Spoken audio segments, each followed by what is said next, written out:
Ayan, another reaction video na naman tayo kay Goosebumps. And then, yung compilation niya sa TikTok, kinumpile ko lang, pinagsama-sama ko. At ito ang i-react natin. So, bago yan, bago ang lahat, ito, sa mga gustong bumili ng aking merch, itong Boss Rino Mag, Boss Bino Mag, at Kapimbarako, ayan, merong Boss Bino Kapimbarako at Boss Rino Kapimbarako. Nandiyan lang yan sa description. Kung gusto nyo bumili, i-click nyo lang. Yan, makakabili na kayo at makakapag-check out na kayo. So ito, simulan na natin. Ang unang video natin ngayong gabi ay video ni Anywhere TV, kung saan binalikan niyang mag-isa ang Diplomat Hotel. Ang Diplomat Hotel ay ugat ng kababalaghan at marami na din mga nagpunta dito ang nagkaroon ng strange encounters. Sinuyod ni Anywhere TV ang buong gusali. Pinuntahan niya ang bawat kwarto at palapag ng hotel. Ngunit habang nag-explore siya sa labas ng hotel, ay ito ang nangyari. Creepy ng Diplomat Hotel. Napanood niyo ba yung explore ko dyan at yung mukbang ko dyan? Diba? Parang ang sarap sa pakiramdam na nakapunta ako dyan. Nakapag-mukbang ako ng solo dyan. Nakapag-explore ako ng solo dyan at nalagpasan ko yung mga yon. Nalagpasan ko yung takot ko kahit na takot ako. At feeling ko may sumusunod sa akin nun. Grabe, may umaapak talaga kaya panay ang lingon ko sa likod nun eh. Nakakatakot yung Diplomat Hotel. Nais ko munang ipakita sa inyo ang video na ito. Habang ako'y nag-i-edit ng aking intro, may napansin ako sa aking video. Anong napansin ni Anywhere? Nakita nyo ba? Tingnan mabuti ang bintana sa ibabang bahagi ng gusali. Ay, oo. Ayun, oh. May dumaan. Makikita ang isang puting imahe ang dumaan sa bintana sa loob ng hotel. Ang nakakapagtaka pa dito ay iba ang source ng ilaw ng dumaang imahe. Ang ilaw na nanggagaling kay Anywhere TV ay nasa kanan, ngunit ang tama ng ilaw sa imahe ay nasa kaliwa nito. Nagit nga ba ni Anywhere TV ang isang kaluluwang namumugad sa Diplomat Hotel? Kaluluwang hanggang ngayon ay gumagala-gala pa din sa haunted building. How can you sleep if there's something watching you? Grabe naman. You get this eerie sensation kapag may nakatitig sa'yo. Ito mismo ang naramdaman ng pamangkin ng TikToker na si Sad Rock for Dad. Habang siya ay nagpapahinga sa sofa, he felt a presence that someone's watching him. And when he looked up, he saw the presence and it made him get up right away. Takot naman yan.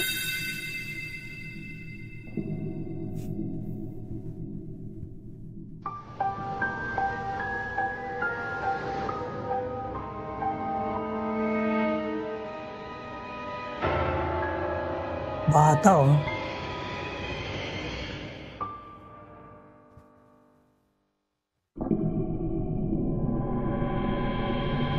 If you look closely at the hall leading to the rooms, a huge dark silhouette appears.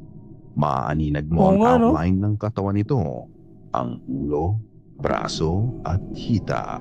Ito ay tahimik na pinapanood ang pamangkin ng TikToker. Matapos niyang makita ang malaking figura ng lalaki, siya ay umalis na din bago pa may masamang mangyari sa kanya. Isa sa mga sumisikat na ghost hunter ngayon sa ito yung dalawa. Si Balbaliw at si Adventure Dax. Ang mapapanood nyo, si Adventure Dax Explores. Kasama niya sa video na ito si Val Baliw. They were doing a new ghost hunting trend sa Pilipinas ngayon. Ang pagmumukbang sa mga nakakatakot na lugar sa bansa. Bakit hindi na nagmumukbang tong dalawang to? Nag-e-explore na lang sila, no? Eh, ang daming views nila pag nagmumukbang. Ayaw na nila magmukbang. Explore na lang. Magmukbang kayo ulit. Habang sila ay kumakain, nakakarinig sila ng mga boses at mga yapak at dito nila sinimulang mag-imbestiga. Ay, talaga siyang dilim. Yan, maganda. Mukbang tapos explore. Wala tayong ilaw mo. May hinanap yan. Walang... may flashlight pala si Balbaliw. Ang kwento dito na sa labas kanina. Oo. Yung may babae daw dito na na dumadaan. Oo, nadaan na babae. Oo. Talaga siya. Tapos biglang mawawala pagkadaan. Oh, talaga? Oo. Grabe. Oh, talaga? Grabe.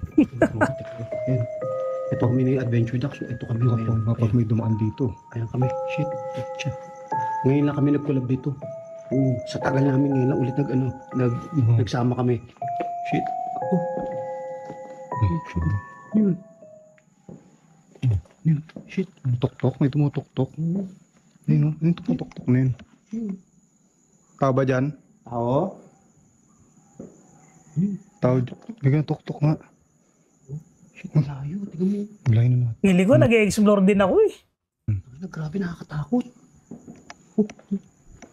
Huwag ka lang, Bal. Nakatawa reaction ni Bal eh, no? Ikaw, okay ka lang? Iyak ba yun? Saan iyak? Parang umiiyak na ako naririnig. Shit, ayun, grabe. Ano doon? Ano doon? Parang nakatakot doon. Teka, sisilipin namin. Ayan. Silipin mo, sige. Matapang ka naman, Bal eh. Puta na, sumamo ko. Sige, sige. Ayun, nakakatakot. Ayaw nga. Ayun, grabe. Ito, grabe. Naka-night vision tayo. Ayun, nakakatakot. Grabe. Alam niyo mga tropa, dito sa lugar na to, ewan ko kung... Ayun. Ay, nakakatakot dyan sa ano na yan. Dulo yan eh, pinakadulo. Uy, grabe. May naglalakad dito, Uy. Bal. Dito. Narinig mo? Uy, posibleng may tao dyan. Dulo yan eh. Oh, shit. Dito lang, sa likod lang natin. Oo. Hindi ako bibiro.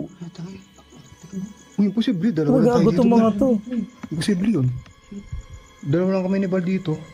Oo, imposible magkatao dyan. Dulo yan eh. Nagbukbang ako dyan. Sobrang takot ko talaga kasi pinakadulo yan. Tapos, apartment yung pinakadulo niyan. Pag diniretso kasi nila, apartment na yan. So, ang gate kasi niyan, ang pinapasukang gate dyan, doon sa pinakaunahan. Pero yung pinakadulo yan, parang sa gate 3 yan. Pero wala talagang makakapunta dyan na tao sa gabi. Kasi nga, saradong-sarado yan at napakadilim dyan, walang ilaw dyan. Kung narinig niyo yun, may naglakad dito sa likod lang namin. Oh, shit! Ano yun? May naglakad dito sa likod lang namin. Oh, shit! Ano yun? Habang nag-iimbestiga ang dalawa, May nailawan nadinig sila. ni Jay na may naglalakad sa likod nila. At nang iharap niya ang camera, nakita niya ang isang may figura ng sumilip. lalaki na nakasilip sa kanila. Sila ay tahimik na pinagmamasdan nito at mabilis ding naglaho. Nang puntahan nila ang pwesto ng itim na Ay, lalaki sumilip, nakita nila sa nailawan nila. camera, wala namang tao doon. Pero bago ko sabihin na kayo na ang bahalang humusga, gusto ko munang tanungin kung nakita niyo ba yun.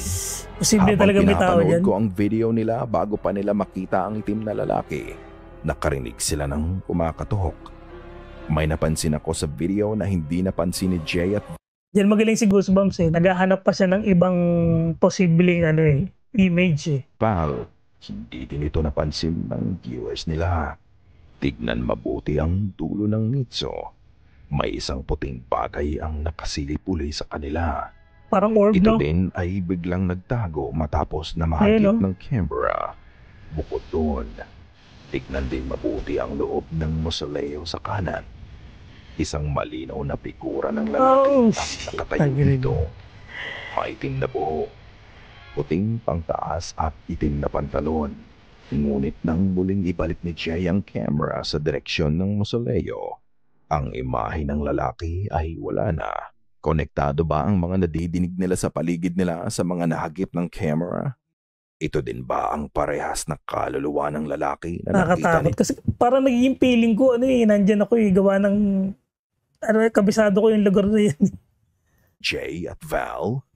Kayo na ang humusga. 2 taon na ang Yeah. nakalipas nang muling Creepy balikan talaga. ni Urbex Hill ang abandoned Westinghouse Abandoned. factory. Noong unang beses siyang pumunta dito, Oy, parang pumasok siya diplomat. sa isang kwarto nang matagpuan niya ang isang lalaki na nakatalungko at nakatalikod sa kanya. Hindi siya pinansin ng lalaki kaya minabuti na lang niyang Ngayon, umalis ng nakatungo oras yung na yun. may nakatungo. Naisipan niyang bigyan ng $20 ang lalaki. Wow, dahil naisip niya $20. na baka homeless yun. Ngunit pagbalik niya, wala na din ang lalaki doon. Ngayon, binalikan niya ang parehong 1 gusali para AM. tignan kung andun pa din ang lalaki. Panoorin ang nangyari. Parang diplomat hotel.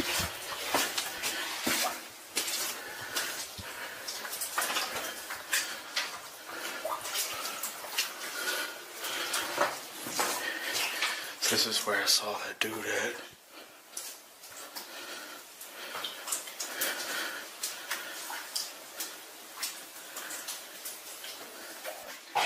Nakakatakot yung lugar, oh.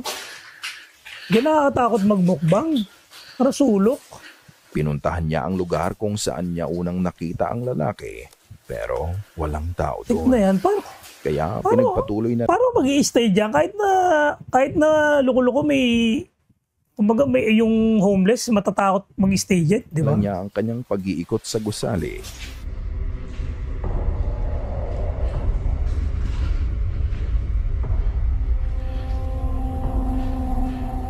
That is nasty though. Ugh.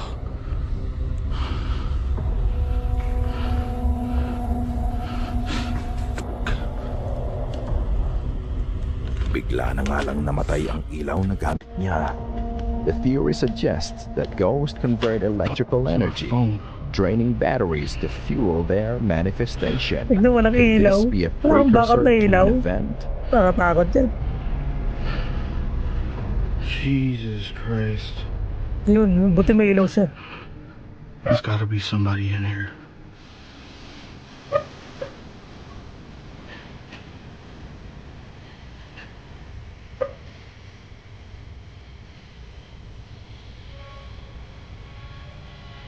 Ako yung sound effects. Nakita mo ba yun? There's a dark anomaly walking across the hallway. Hindi niya nakita noong unang shadow person dahil sa dilim na din sa loob ng gusali. Ngunit habang ini-edit niya ang kanyang video, nakita niya ang itim na anino ang naglalakad mula kanan pa kaliwa. Uy. There's no distinctable feature. It's just a Itim pure yun, ah. dark Ayun, oh. anomaly. Oh, Is this anino na the itim? ghost of the person he saw 2 years Pero- ago? Did something tragic Grabe, happen no, to him nakatungo and talaga is na, still roaming lalaki the na building nakahubad. till now?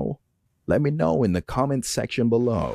Ang tunay na magkaibigan hindi nag-iiwanan kahit pa hanggang kamatayan. Ito ang video Grabe, nakakatakot yun. ni Javier sa kanyang YouTube channel kung saan pinuntahan niya ang Javier. kanyang matalik na kaibigan na si Antonio. Siya ay nag-aalala dahil 2 linggo na nang huli niya tong makita.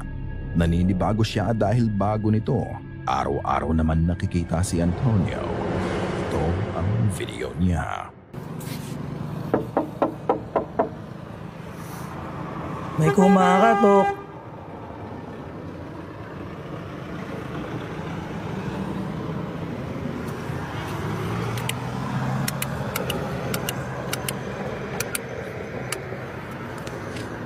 ¿Dónde carajo se habrá metido este?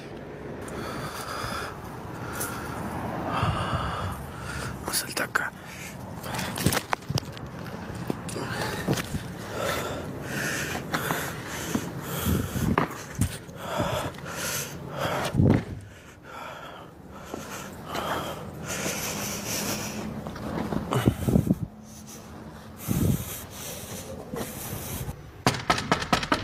¡Toño!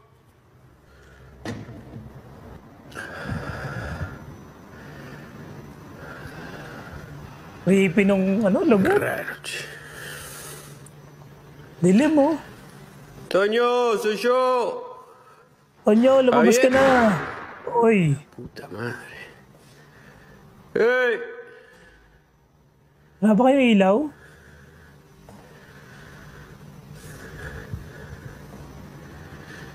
Creepy ng sopa, oh.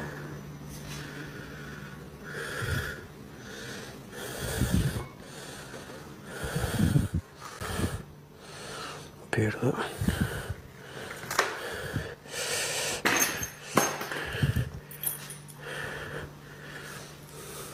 Loco! Loco. Soy Javier, boludo.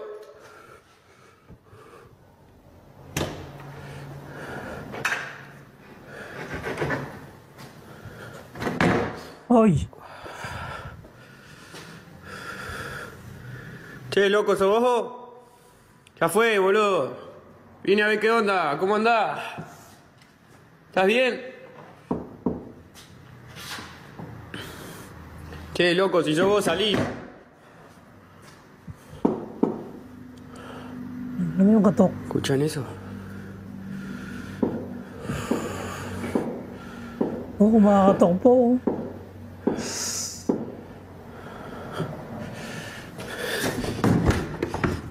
Ah, la concha de su madre.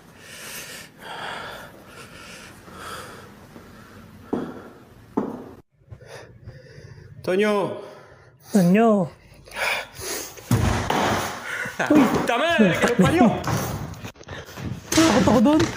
Nakatog ako. Sino yun?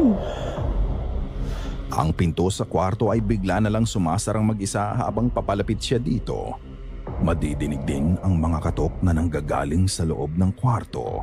Nang kanyang puwersahin buksan ang pinto, Nakatakot pala to, tumambad sa Vic. kanila ang maitim na katawan, ang Yung makakita ng ganyan. nakabitin mula sa bintana. Napatakbo na lang siya sa nasaksihan niya. Sinubukan niyang balikan ang kwartong pinanggalingan niya, pero napahinto na lang siya sa mga sumunod na nangyari. Parang nakahang na ano, no, kanino.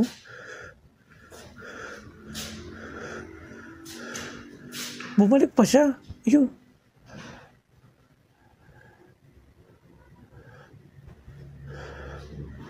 Nakakatakot naman tong video na to.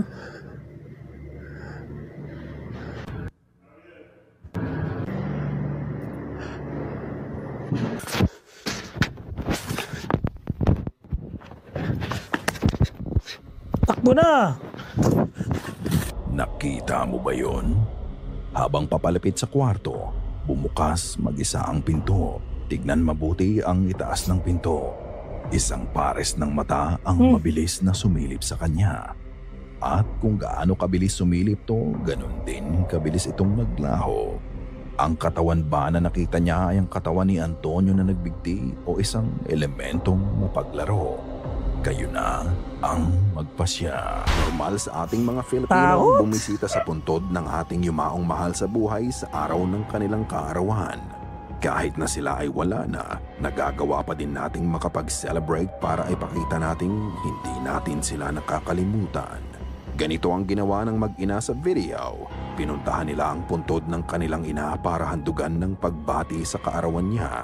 Pagkatapos nilang kantahan May ng happy sementeryo. birthday ang ina, hinatak ng babae ang kanyang anak para makita sa camera nang bigla na lang Happy birthday, nanay. Oh, Pinoy. Happy birthday, nanay. May uso ko. Happy birthday, happy birthday, happy birthday, nanay. Happy birthday, nanay. Birthday, nanay. Di nanay binay, namasyal ka nimo. Happy birthday. Happy birthday, nanay. May uso. bigla na lang lumitaw sa video ang imahe ng itim na bata na parang anino. Ito ay nanggaling sa kaliwang bahagi ng video at bigla itong naglaho. Ang anino ay Iba itsura, tumatakbo no? pero wala kang Iba itsura nung madidinig anino. na yapak nito. Ang sabi pa Oo. ng nag-post, Diretso yung walang daanan o lakad. kalsada sa gawin ng sementeryo na yon.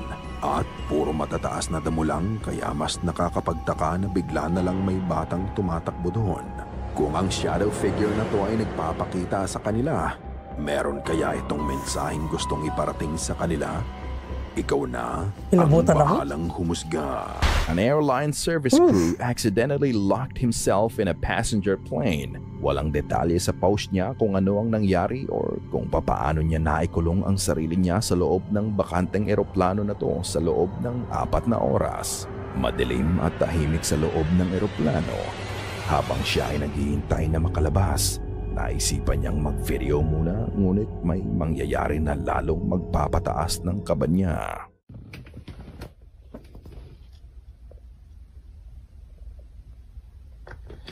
Nakakatakot talaga pag sobrang tahimik.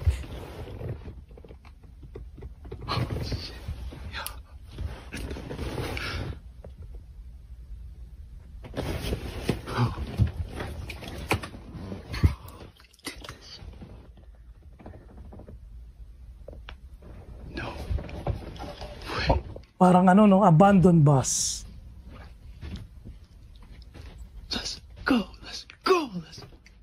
We did this shit. No, I know I'm not dumb enough to lift those shades up because I got my flash on in here. They gonna catch my ass if they see.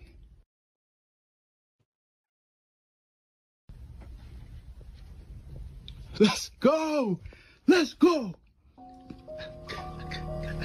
Right, sitting on the back of the plane. Y'all probably think I'm fucking insane. Probably think I'm doing this shit for fame. No, nagrarap ka pa dyan, ha?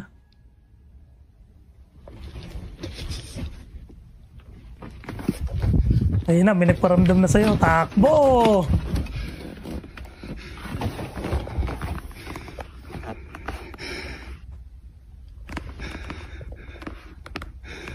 Being in a closed space for a while may induce paranoia. Is he just being paranoid or is it something else? Habang naglalakad siya sa aisle, nagulat siya sa nakita niya. Makikita ang seatbelt na nahulog sa gilid ng upuan sa mismong harapan niya. What's even weirder, kapag in-slow down mo ang footage, makikita mong umangat muna ang seatbelt bago ito nahulog sa upuan. Knowing that he is all alone inside the plane, napatakbo na lang siya sa isang gilid ng eroplano. Gustuhin man niyang lumabas, hindi naman siya makalabas. What do you think happened and what caused the seatbelt to move by itself? Ikaw na ang magpasya. Ayun, syempre. May nagparamdam doon. Wala naman ibang gagalaw nun eh. Ayun, so ayan, tapos na ang ating panonood.